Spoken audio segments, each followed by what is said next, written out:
शानीबाज और मैं हूं आपके साथ। क्या आपके भी खाते में इस बार नहीं आई है महतारी वंदन योजना की किस्त? दरअसल छत्तीसगढ़ सरकार ने अब इस योजना के सभी हितग्राहियों के लिए ई-केवाईसी करना अनिवार्य कर दिया। जिन महिलाओं ने अभी तक अपनी केवाईसी नहीं कराई है, उनका नाम योजना की सूची से काट दिया गया है या फिलहाल के लिए होल्ड पर रख दिया गया है। महिला एवं बाल विकास विभाग ने अब सख्त निर्देश जारी किए हैं। आंगनबाड़ी कार्यकर्ताओं को जिम्मेदारी दी गई है कि वे घर घर जाकर इन लाभार्थियों की खोज करें और उन्हें केंद्र तक लाएं। 10 दिन का अल्टीमेटम दिया गया है, जिसके बाद योजना की राशि रोकी जा सकती है। हम आपको बताएंगे कि यह बायोमेट्रिक केवाईसी क्यों अनिवार्य किया गया, इसमें क्या समस्याएं आ रही हैं और आपके पास अभी कितने दिन बचे। देखिए इस खास रिपोर्ट में। राज्य सरकार की महतारी वंदन योजना, जिसके तहत पात्र महिलाओं को हर महीने 1000 रुपए की सहायता राशि दी जाती है, अब एक बड़े प्रशासनिक चैलेंज का सामना कर रही है। प्रधानमंत्री नरेंद्र मोदी की गारंटी को पूरा करते हुए यह योजना महिलाओं को आर्थिक रूप से सक्षम बनाने के उद्देश्य से संचालित की जा रही है। लेकिन इस समय प्रदेश में लगभग 4,25,000 ऐसी हितग्राही हैं जिन्होंने अपनी ई-केवाईसी प्रक्रिया पूरी नहीं की है। इस संख्या को देखते हुए महिला एवं बाल विकास विभाग ने सभी जिलों को तत्काल प्रभाव से निर्देश जारी कर दिए हैं कि अब विभाग घर घर जाकर इन हितग्राहियों की खोज करेगा। इस कार्य का जिम्मा आंगनबाड़ी कार्यकर्ताओं को सौंपा गया है। उनकी जिम्मेदारी होगी कि वे अपने क्षेत्र में ऐसे वंचित महतारी हितग्राहियों की तलाश करें, उन्हें जागरूक करें और उन्हें ई-केवाईसी कराने के लिए कॉमन सर्विस सेंटर यानी CSC या लोक सेवा केंद्र तक लाए। विभाग ने पहले चरण में जिन 4.25 लाख हितग्राहियों का चयन किया है, उन्हें यह काम 10 दिनों के भीतर पूरा करना होगा, अन्यथा योजना की राशि रोकी जा सकती है। पारदर्शिता का लक्ष्य और सरकारी निर्देश। दरअसल ई-केवाईसी को अनिवार्य करने का मुख्य उद्देश्य यह सुनिश्चित करना है कि योजना का लाभ केवल वास्तविक और पात्र हितग्राहियों को ही मिले। सरकार किसी भी अपात्र व्यक्ति को राशि नहीं देना चाहती। इसी कारण वित्त विभाग ने इस वर्ष 16 अप्रैल को ही महिला एवं बाल विकास विभाग को सभी हितग्राहियों का ई-केवाईसी कराने के संबंध में पत्र जारी किया था। इसके बावजूद बड़ी संख्या में हितग्राही केवाईसी कराने पे परहेज कर रहे थे। इस अभियान को सफल बनाने के लिए विभाग ने कड़े निर्देश दिए हैं। ग्रामीण क्षेत्रों में यह कार्य अटल डिजिटल सुविधा केंद्र की ओर से चयनित ग्राम पंचायत भवन से होगा, जबकि शहरी क्षेत्रों में वार्ड कार्यालयों में इसे अंजाम दिया जाएगा। ई-केवाईसी का कार्य पूर्ण रूप से निःशुल्क है। किसी भी हितग्राही से किसी प्रकार का शुल्क नहीं लिया जाएगा। ई-केवाईसी का कार्य सिर्फ CSC के तहत कार्यरत BLI यानी विलेज लेवल एंटरप्रेन्योर्स द्वारा ही किया जाएगा। कई अन्य कंप्यूटर ऑपरेटर यह काम नहीं करेंगे।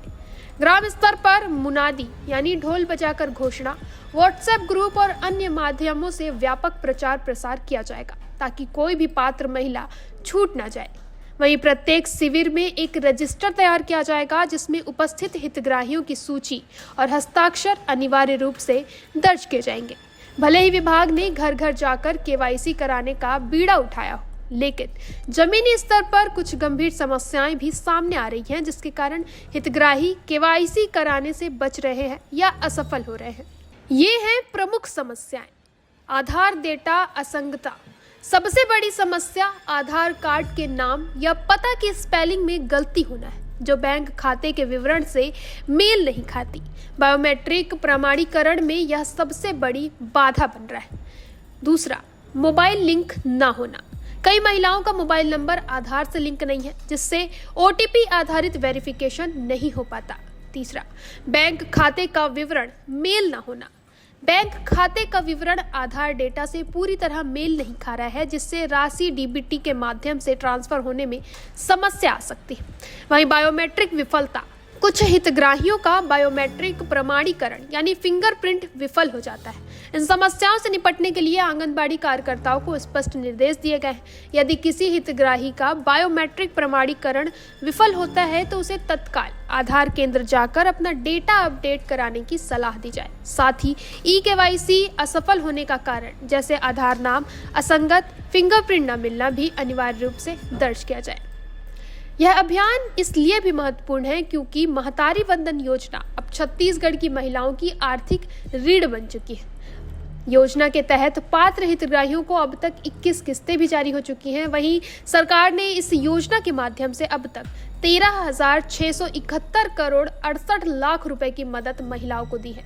यह राशि डीबीटी के माध्यम से हितग्राहियों के खाते में जा रही है, जिससे उनके जीवन स्तर में सुधार आ रहा है। महिला व बाल विकास विभाग के संचालन का भी यही कहना है कि विभाग का उद्देश्य यह सुनिश्चित करना है कि कोई भी पात्र महिला योजना से लाभ वंचित न रहे। वहीं राज्य में योजना के तहत वर्तमान में 69,26,377 पात्र हितग्राही हैं। इस विशाल संख्या के बीच 4.25 लाख महिलाओं का केवाईसी न होना एक बड़ी चिंता का विषय है। अब जब आंगनबाड़ी कार्यकर्ता घर घर जाकर इस जिम्मेदारी को निभा रही हैं, तो यह अंतिम प्रयास है कि 10 दिनों की समय सीमा के भीतर सभी छूटे हुए हितग्राहियों का वेरिफिकेशन हो जाए। यह अभियान केवल सरकारी औपचारिकता नहीं, बल्कि पारदर्शिता सुनिश्चित करने और हर पात्र महिला को उनका हक दिलाने की दिशा में एक बड़ा कदम है।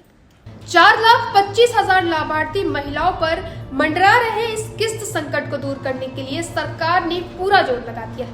आंगनबाड़ी कार्यकर्ताओं को मिली घर घर सर्वे की जिम्मेदारी यह साबित करती है कि सरकार पारदर्शिता के साथ साथ कोई पात्र महिला न छूटे, इस सिद्धांत पर काम कर रही है।